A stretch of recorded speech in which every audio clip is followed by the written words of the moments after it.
Hello friends, how are you? Once again I welcome all of you to my channel Learning School। तो friends तुम लोग कैसे हो? जरूर ठीक होगा, मैं भी ठीक हूँ।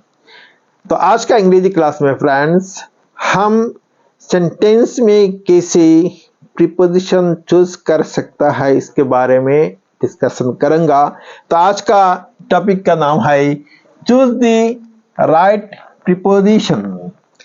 हर सेंटेंस के साथ 4 प्रोबेबल आंसर दिया गया है, उसमें से क्या करना है, जो करेक्ट आंसर है ये आंसर हमको सिलेक्ट करना है। तो let me start now. First जो सेंटेंस है यह है he is a man in home you can confide dash. तो ए है ऑन, बी है इन, सी है अपन, डी है विथ। तो करेक्ट आंसर होगा इन। He is a man in whom you can confide with, confide in। तो इसका मतलब ये है जो यही व्यक्ति है जिसके साथ तुम सेक्रेट किसी बात कर सकता है, कॉन्फिडेंशियल किसी बात कर सकता है। तो ये आदमी ऐसे ही है जो किसी का कॉन्फिडेंशियल वर्ड्स है, बात है, तो दूसरों को ये क्या नहीं करेगा, नहीं बताएगा। तो कन्फाइड इन होता है। Next, we had difficulty dash finding in parking space. A at, B about, C in, D with. तो करेक्ट आंसर होगा सी इन। तो we had difficulty in finding a parking space, जब हमको parking space पाने में problem हुआ था। तो यह है difficulty in finding. Next, the flight will land dash 6 this evening. A है इन, बी है ऑन, सी है एट, डी है अपन। तो करेक्ट आंसर होगा सी एट। तो इसका मतलब ये है the flight will land at 6 this evening. आज शाम को 6 बजे क्या होगा, फ्लाइट लैंड करेगा। तो जब हमको टाइम ऐसे ही बताना पड़ता है 6 AM, 6 PM, 8 AM, घड़ी का जो काटा है, काटा में जो टाइम मेंशन किया जाता है, तो ये टाइम हमको जब हमको बताना पड़ता है तो क्या हमको प्रीपोजिशन एट इज करना पड़ता है। Next, my exam starts dash Tuesday. A from, B about, C since, D over. तो करेक्ट आंसर होगा फ्रॉम।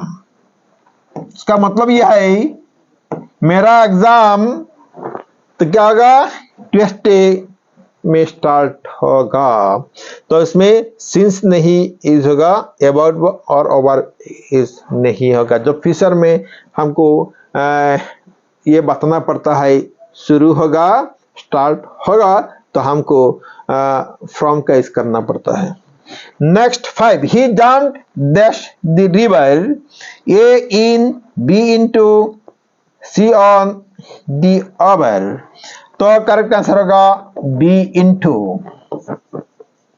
इसका मतलब यह है he jumped into the river, उसने क्या किया था, नदी का पानी में जंप दिया था। ऐसे ही जब पानी में किसी आदमी ने जंप देता है तो ये हमको अंग्रेजी में इनटू यूज करना पड़ता है। He jumped into the river, he jumped into the pond, ऐसे ही होता है।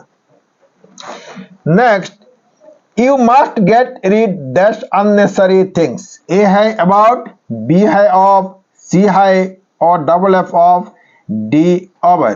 तो करेक्ट आंसर होगा ऑफ। इसका मतलब यह है you must get rid of unnecessary things। तुमको अप्रयोजनीय जो बात है और तुमको क्या करना होगा, भूल जाना होगा, भूलना होगा। तो यह है get rid of। Next, I have worked here dash 3 years for since of from। तो उसका मीनिंग क्या है, तो इसमें क्या होगा, ए फॉर होगा। तो उसका मतलब क्या है, मैंने वहां 3 साल काम किया है। I have worked here for 3 years, और 3 साल काम किया है। दैट मीन्स ये पीरियड ऑफ टाइम है। फॉर आवर सिंस क्या होता है, प्रेजेंट परफेक्ट टेंस और प्रेजेंट परफेक्ट कॉन्टिन्यूअस टेंस में यूज होता है। तो ये टेंस है प्रेजेंट परफेक्ट टेंस। तो जब डेफिनिट हो जाता है तो सिंस यूज होता है। That means in case of point of time क्या होता है, सिंस होता है, यूज होता है। लेकिन जब टाइम क्या होता है, पीरियड ऑफ टाइम होता है, तो फॉर यूज होता है। यह है period of time, indefinite time, 3 years। Next, Ramesh set that the shade of the tree, A below, B through, C under, D in. तो करेक्ट आंसर होगा इन, डी, जिसका मतलब यह है Ramesh sat in the shade of the tree. घास का जो छाया है, छाया में क्या, रमेश। तो इधर रमेश बैठ गया था। तो घास का जो छाया है, शेड है, उसमें बैठ गया था। Next, A gentleman should be true dash his words, A from, B in, C on, D 2। तो करेक्ट आंसर होगा D 2। जो जेंटलमैन होता है ऑलवेज क्या होता है, ट्रू टू हिज वर्ड्स। तो उसको बात में क्या होता है, सच बात होता है। उसके बाद जो जेंटलमैन होता है उसका बात क्या होता है, सच होता है। हर टाइम ये सच बात बताता है। लास्ट में क्या है, I am sorry that's the mistake, A from, B with, C for, D at. तो करेक्ट आंसर होगा for. I am sorry for the mistake, मैं मेरा मिस्टेक के कारण मैं दुखित हूं।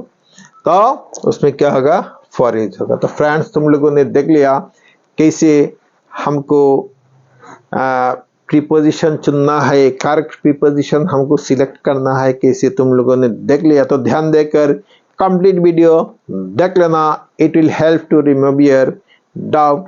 तुम्हारे जो डाउट है ये डाउट रिमूव करने में ये वीडियो तुम लोगों को जरूर हेल्प करेगा। तो फ्रेंड्स, तुम लोगों में से जिसने अभी तक मेरा चैनल को सब्सक्राइब नहीं किया है तो सब्सक्राइब कर लेना। वीडियो अच्छा लगा तो लाइक कर लेना। तो आज के लिए इतना ही, थैंक यू।